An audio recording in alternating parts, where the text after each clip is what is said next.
নমস্কাৰ বন্ধুসকল, গোটেই বিশ্বতেই মহামাৰী ৰূপে দেখা দিয়া কৰোনা ভাইৰাছৰ প্ৰতি আপুনিও সজাগ হওক। আপুনিও অজানিতে হৈ যাব পাৰে কৰোনা ভাইৰাছৰ বাহক। গতিকে ভাৰত চৰকাৰৰ প্ৰধানমন্ত্ৰী মহোদয়ে আহ্বান জনোৱা 22 মাৰ্চ তাৰিখে পুৱা 7 বজাৰ পৰা সন্ধিয়া 9 বজাৰ ভিতৰত আপুনি ঘৰৰ ভিতৰত সোমাই থাকক।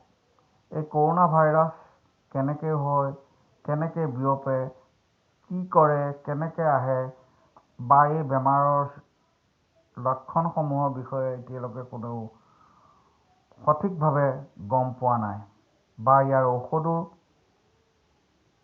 আৱিষ্কাৰ হোৱা নাই। গতিকে আপুনি নিজেই সাৱধান হৈ এই বেমাৰ প্ৰতিহত কৰিব লাগিব। কৰোনা ভাইৰাছৰ পৰা বাচি থাকিবৰ কাৰণে অপ্ৰয়োজনীয় বা অতি জৰুৰীভাৱে নহ'লে আপুনি ঘৰৰ পৰা বাহিৰ নহ'ব।